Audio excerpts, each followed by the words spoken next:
Welcome back to the Sound for More channel. It's Leo speaking. Well, today I have the pleasure to go through a little bit Logic Pro for iPad. Before I continue, I would like to remind my viewers to subscribe as it helps with growing the channel. Thank you very much. Okay, so finally Logic Pro has landed on the iPad.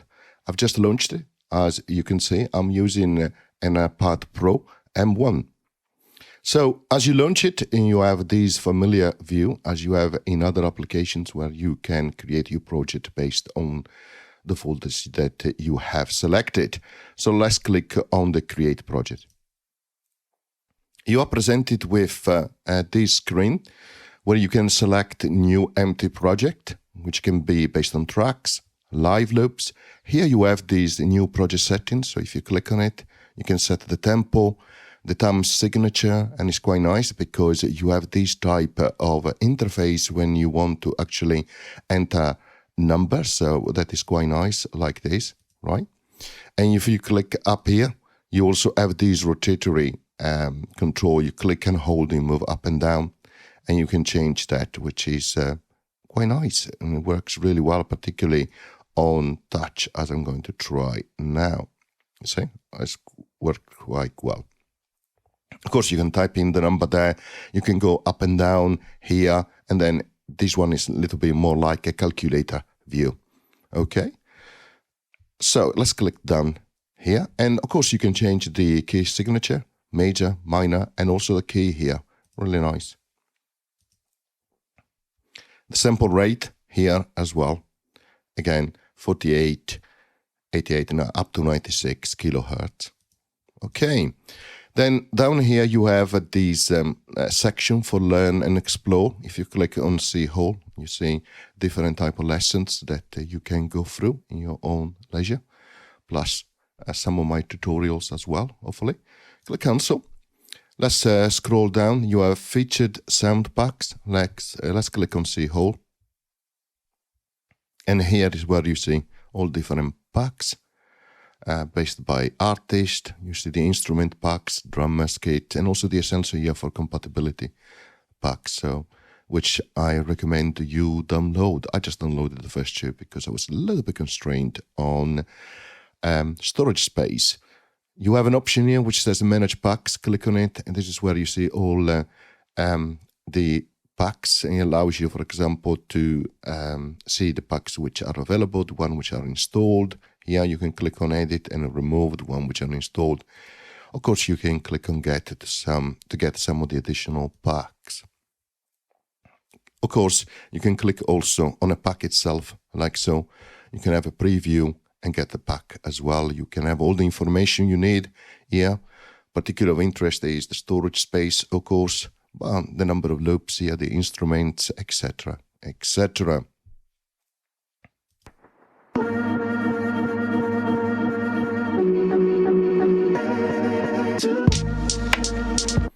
Okay, and that is where you can see, you can have a listen to the preview.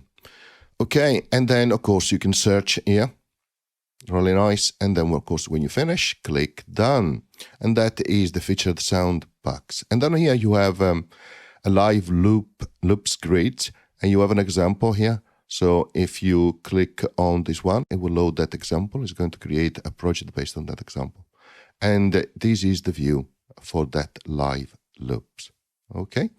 Now let's click up here to go back to the original view, and you can see it has created this project called Project Logic X. Okay. So you can click on it and hold you, and here is where you are in the file explorer, and I could delete it, for example. Okay, let's click on Create Project again. So let's start with the tracks here, and let's click on tracks, and it gives you this option to create a new track, which can be MIDI, audio, pattern, drummer, and also you can select the number of tracks, patches, loops, and samples. So if you click on number of tracks, it's really nice. Again, you have that familiar interface which I just showed you a moment ago. So it's really nice. So for example, I could say, well, not 33, but 3 tracks, so it will create free tracks of the type I will select in a moment. Okay, let's click done. Let's start with MIDI. You can see here these three dots, and that is for more option. Here is where you can select to use an external MIDI. This is where you can go through your patch and instrument. And I love how this interface works. So you click on it, you can say none or default patch. You go to an instrument, you can have internal Logic Pro instruments here, which is really nice. And then you can scroll down and you have audio unit instrument. And then you click on instrument again, and this is where you have all your audio units. So in this case, I could go to Furia and ISIM, which you can see is already selected, is the one which I used previously.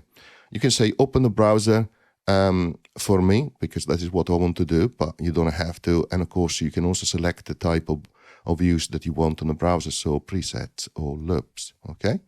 You can go back, of course, to this view, right? And you can select a different type, right? Or just click here and it will create the project based on that type of tracks, which will be MIDI tracks. And I've selected to create free tracks. So you can see you have free tracks here.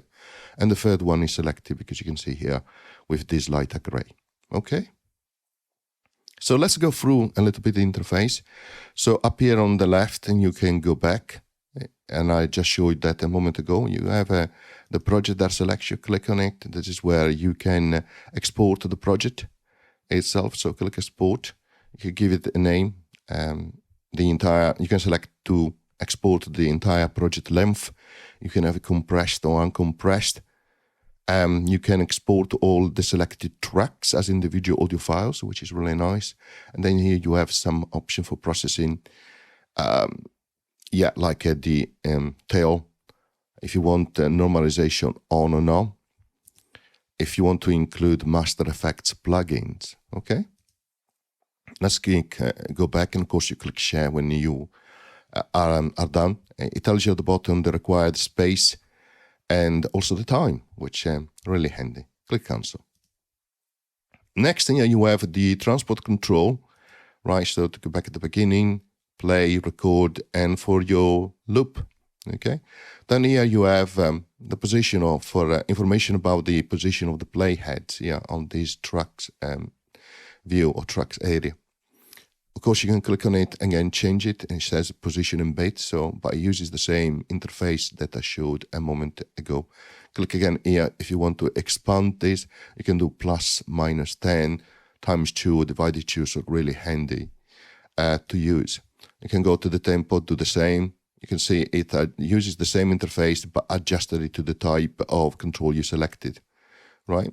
And then you can click up here. You can decide to change again the time signature, the key signature. Of course, you could have selected that when you created the project and through the project settings. Then you have up here, if you want to count in, then you have the option to have a metronome on as well. Undo button. And then you have these help, where you can go to lesson and the help. And there is a nice menu, something like 900 pages, really covers a lot. Again, you find these three dots a lot in the interface for Logic Pro. This is where you go to additional information or more option. Click on it. In this case, it allows you to customize the control bar. So for example, you can say for the transport, enable the rewind, the forward, the capture recording, the cycle. So you click on it and you can see it is being added here on the control bar. You can go to the display, you can change the position instead of bits time and bits time. You can enable on and off time signature, MIDI, there you can see the information there, and CPU memory as well. And CPU can be really interesting, particularly when you are running out of computing power. So that is really nice. And then you have modes here. You can enable sync, replace. You can have low latency monitoring, the tuner, count in or not, which is already enabled. The click on the metronome, and then the help. Okay, so lot of different options really, and it's really nice. Additional here, you can go to settings, and again, you can see more as you go through the interface of Logic Pro that is more than just a traditional iPad app. So there are some elements of Pro, or a lot of elements of Pro. Sometimes when I look at it, I think it's just an extension of GarageBand. But as you go deeper and deeper, you see a lot of different options. So this is where you can change the app settings, the project settings, right? So for example, for the project setting, you can change again the sample rate, some option for recording, counting, etc. Automatically colorizing the different takes, because you can do multiple takes for recording, which is great. Flex and flow option, trim start of new region, yes or no. Synchronization in general for MIDI, which is really nice. And also MIDI clock settings as well, really, really great. Including where the clock start, which is fantastic as an option. Metronome settings in terms of what to use, bar, group, beat, and divisions, the tone, the volume, the output, really nice, and then some setting for tuning as well. On the app settings, you can decide if the Logic Pro runs in the background, select region on track selection, if you want that active or not, similar on track on region selection. You have some option for audio for the device, of course, in general. You can see I'm using this type of device here. And also you can decide the input gain, really nice, and also the buffer. And general here, software monitoring, if you want to enable no auto freeze and low latency monitoring mode, which can become really handy if you're experiencing some problems. Recording option, again, lots of them. MIDI edition option, this is where you have a Bluetooth MIDI devices, okay? For example, automation settings and some view settings in terms of track appearance. So there is lots of them. I'm not going to go through them all in one single video. Okay, so let's continue exploring the view or how Logic Pro looks. So in the middle you have this area, and on the left hand side is where you have your browser and inspector that will appear, and here you have additional areas, like in this case you have a track areas, and down here at the bottom you will see other editors that will appear. At the bottom you have a view bar here. So at the moment you see this one active. If you click on it, it will disable, in this case, this view of plugin presets. You can go back up here, and this is your browser. So you can browse between instrument patches, audio patches, loops, samples, plugins, button, recently used, and go to get more sounds. Really nice. Let's disable the browser. You can also open up the inspector. So these shows you the parameters based on what you actually select, of course, and you can change the parameters for what you have selected. So in this case, for this track, I can change the color, the name, the icon, the MIDI import, the MIDI in channel, the MIDI output channel. I can add some delay, and you have additional options, which are really nice for transposition, velocity changes, key limit and velocity limit. Really, really nice. If I want to have the freeze mode pre-fader, or if you want to change that, no transposition, no reset mode. And you can also pin this, so it stays there, okay? Let's disable the inspector, and then here you also have this fader, which allows you to actually access some of the controls from the mixer instead of opening the mixer view. So it allows you to continue working specifically on on the tracks, on the areas that you're currently working on, but at the same time you can do changing volume. You can see it's changing here as well, right? Solo, mute, panning, and the volume for instrument one, which is this one, of course. Then you can select the next one, and it will reflect the changes there. So it's really handy. But of course, you have a mixer view as well, which I will talk about it in a moment. Okay. When you select a track, and let's actually add an instrument to that. So let's go to the browser. Okay, and let's go to plugins. Okay, you will say you have to tap this icon to show the plugins, which is this one. So click on it, and it will show you the plugin which is associated to this track, which in this case is iSym, right? And there will all be iSym, because I selected at the beginning of the creation of the project to use iSym, and I asked Logic Pro to create free tracks. Okay, this is quite an interesting view because it allows you to see the plugins for the track, and you can see some of the exposed controls here. You can activate, all the activator. You can click on it, click again. This is where you see the interface for ISIM. This is where you enable it or not. This is where you go back to the previous view. You can have option for automation, which I will create a tutorial. Again, the more buttons here. You can show presets. You can show patches, etc., if they are not already opened, save as, etc., etc. A lot of different options. This one I quite like. Click and hold, you can move up and down, and it remembers the position. Click again, it maximizes. Clicks again, it goes back to the previous view. So really nice. Let's go back here to the previous view. And now here, if you have track selected, you can add a MIDI effect. Really nice. And again, you can use MIDI effects from Logic Pro, like an arpeggiator, for example. Or you can use MIDI effects from audio units. Really nice. And of course, you can search as well.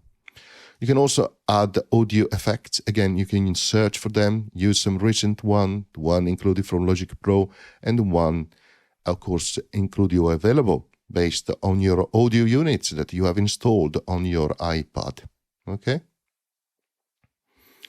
So, let's click Edit. Here is where you can add and remove. You can see minus symbol here to remove something that you don't like, and click again. And as I said, here you have more options where you can copy the channel strip. It's really nice. Remove inactive plugins, remove all effect plugins, a lot of different options. This is where it shows more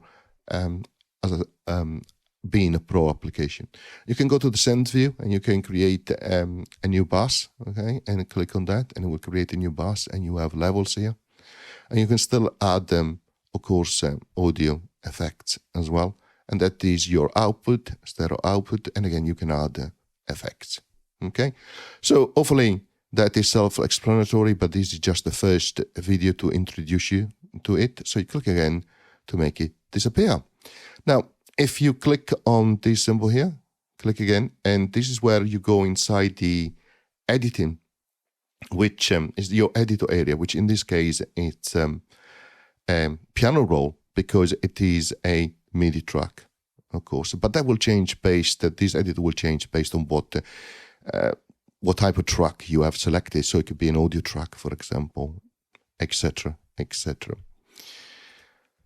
So we show already the fader, and then down here you have this play surface area. Really nice. Click up here and you can choose the type. You can go to drum pad. Really nice. Fretboard. Depending really on the pad that you have selected. Chord strips. Really, really nice. This is where it reminds you of GarageBand. Guitar strings. Okay. So lots of different options. Octave. The option here to see the pitch, modulation, bend. Okay. Velocity. Change settings, sustain, yes or not. Okay. Yeah. Scrolling. Or not scrolling. Okay. You can select the scale. You can activate it, select the root and the type of scale. Really nice. A lot of different scales. Look here. So really, really nice. Again, more option here. So you can go for view options. Okay. You can change the configuration. Okay. Modulation wheel goes for the modulation, note repeats, etc., etc. A lot of different options. You can create different slots as well, which is really nice, and you can have different configuration for each of them. So really great. See, this one is, for example, splitting of keyboard. Really, really nice. So. Surface settings additionally here. You have the size, you have notes name if you want them or not. So different option for velocity, etc., etc. So you can do a lot really, just playing around with it. But we'll come back to that in an additional tutorial.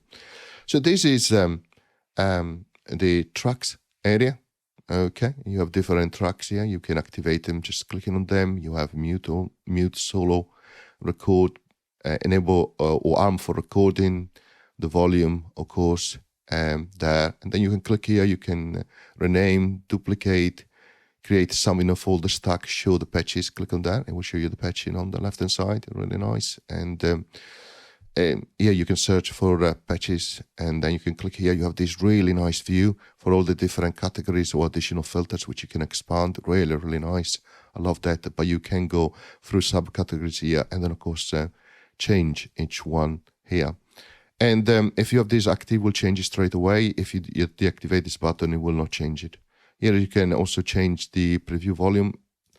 And yeah, again, additional option, new track with patch, replace the patch, find similar, find dissimilar, add to your favorite. So lots and lots of option. Again, let's go back here. Yeah, you can. This is where, for example, you can delete your track, or you can delete an unused track.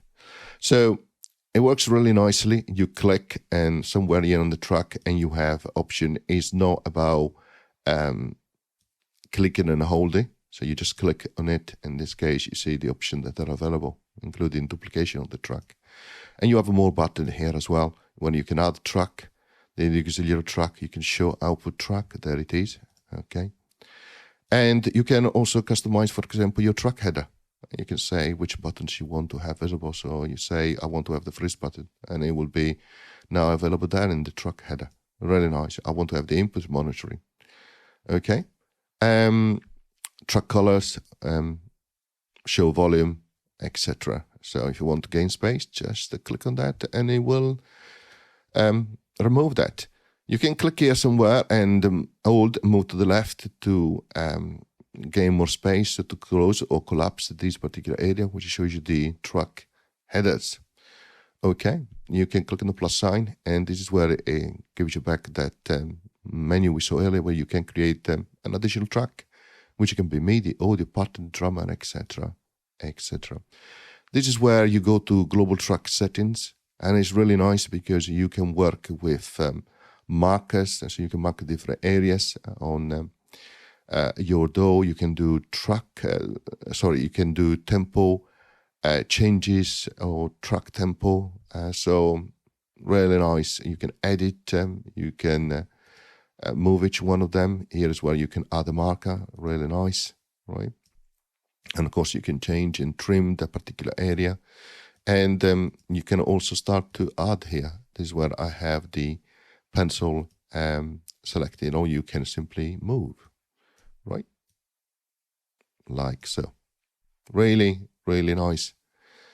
Okay, up here you have different views. This is track view, but you can also go in live loop view. Okay. Go back to the let's go back to the track view. This is where you can be in selection mode, or you can go for automation. And again, when you go for automation, you can choose the parameter here, which is available for automation. And then you can use option here for moving different points, from adding points like so, for drawing, right? And really nice. And for changing the curvature. And you can click on Alt and move up and down.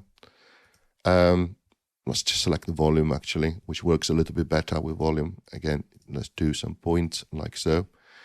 Your pencil, you see better. And there you go. You see? There you go. Really nice. You need to be in the area which has been defined. It's almost like defining the up and minimum part of the area. Change the curvature. Yeah, you see better now. You can enable to select different parts. It's like multi-select. Can change snap in here, for example. Really nice. Again, more buttons. Repeat cycle selection, cut it, copy. Lots of different options which we'll see in upcoming tutorial. So let's go back to the selection here. Of the tracks, let's select the automation view. You can duplicate tracks, you can add tracks. Okay, click up here and hold. You can define a loop region. You can see here the loop symbol which has been activated. Click on it again to remove it. Click somewhere here on the ruler and you change the position of the playhead. And then let's go back at the beginning here. Here you have option to trim, to loop, to cut, to stretch, multi-select and copy. So click here, click again. It says create a MIDI region, create a pattern region, create a drummer region. So create a MIDI region, okay? Like so. We are going to extend it now. And then we are going to loop it. So we'll loop, right? Similar option to what was available to in Logic Pro on the MacBook. Of course, you can use pinch in and out to zoom in and out. So pretty standard. So this is your trimming, right? So you just move like so. This is your cutting. So you move the playhead and you click here and then click and slide down and you create a split. You can do join as well. You can stretch. You can copy a different area. Then you go positioning here the playhead. Click again, and then you can continue working on it. So yeah. So. And you can see also options like selecting everything on the track, select all inside the track. So it's really nice that you have different option really for a lot of option. I should say again more buttons here, which I just mentioned again. Every time obviously you have something selected, click on it, and if there are some option available, they will appear in there. Okay, so if I click on these and click again, I'll have an option for cutting, copying, deleting, editing, and for example, I can say show the editor, and it will go back to show me the piano roll in this case because it's a MIDI region. Let's exit that, click again. I have an option for selection, for cycle, for text, name and coloring, for moving, trimming, splitting, bounce and join, and also convert, which is really nice. I can convert the MIDI region to be a pattern region. Okay, so that's really nice. Okay, and yeah, let's go and now create a different track. Let's click on the plus sign here, and let's see the option here for the audio track. Again, the format, the channel, the monitoring, the different patch you want to have selected, empty or default one if you want to open the browser, and then click create. In this case, the browser has been opened with some patches. You see a different type of icon here, different selection of patches. Let's close now that browser. And let's click on the track again. It says select all, right? Now, actually, let's open the browser again here. Let's click and hold on maybe this whole section. Click and hold and drag it up here, like so. There you go, and we have selected that, which by the way, you can audition here. So that's really nice. Again, click in here to select what you need, of course, and then you still have the options relevant to that audio track, so that stays as they are with some minor alteration depending on what the track is. Okay, let's click now the editor here. And this is where you see a different editor based on that audio track, right? And this is where you can have additional options, which are similar to other track editors or track areas or editor areas, as we have seen a moment ago.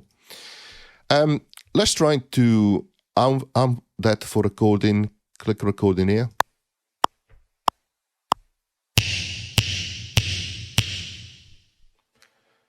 Okay, I just used my my finger to record some clicks. So you have this audio region here. Click on it. Click again.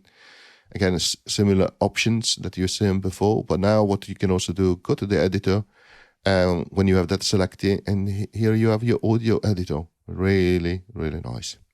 Of course, you can still do automation for different parameters on that audio region. So really nice.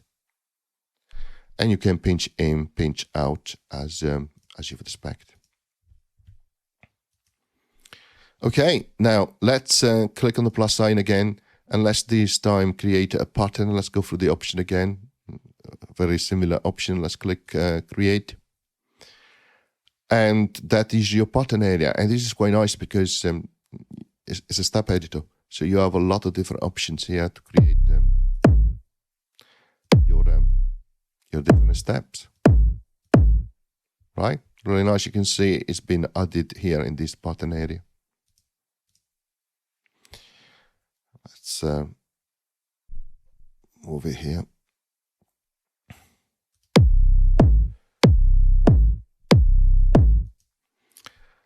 Muting, solo, randomization, a lot of different options. You can audition it as well. You have option for copy, delete, duplicate, change the row name. You can expand it as well in terms of additional parameters as well.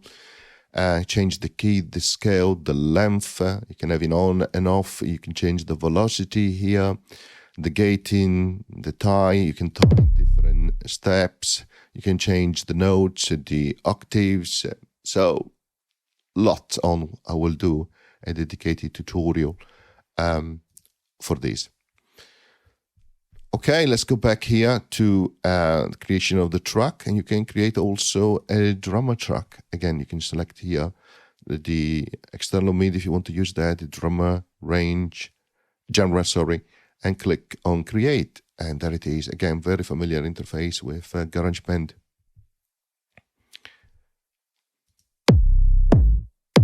Oops. Let's go back here.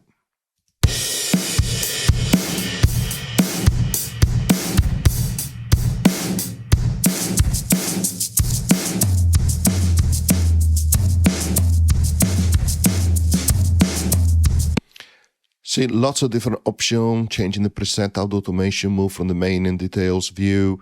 Again, we'll go through these in a dedicated tutorial. Okay, let's close that as well. And then, of course, you can create also a pattern loop sample here. Okay, so you can take a sample here, click, hold, and then moving down here. And it will say, okay, create a new track with Simple Alchemy, with a quick sampler, or with a drum machine designer. Let's go for a Simple Alchemy. Okay. Really nice. And let's disable the play surface. Let's go to the editor. Oops, not that editor. So let's select the new track here. Okay. And actually, let's create a MIDI region there, and then let's edit that. Okay, so this is the piano roll, which I have didn't delve yet into it, but this is for this sample which I've selected, and this is where I can write notes. Again, you have different options here.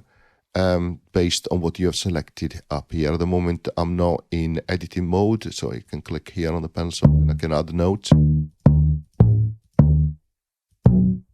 Right?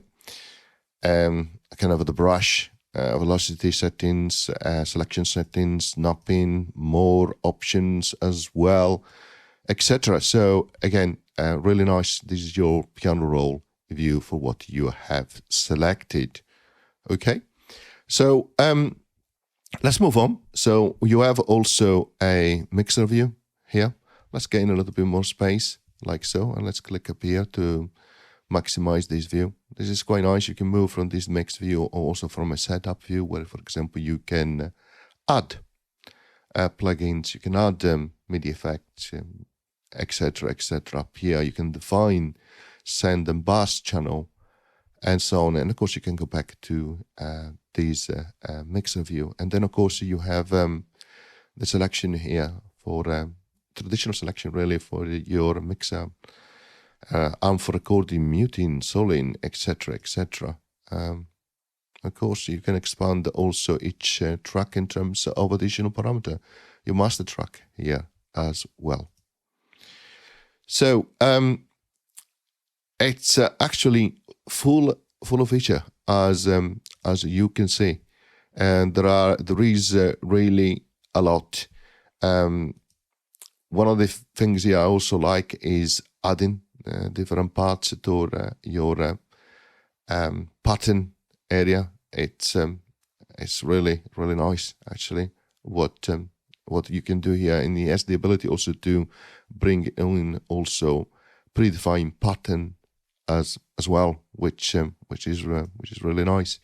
Let's exit this project and let's create a new one, and let's create a live loop now. There it is. So this is where you have all your different loops. Let's click and drag and move one in one of these cells. Really nice. This is where you can click to play that cell, right? But in order to do that, you need to go in play mode, in trigger mode.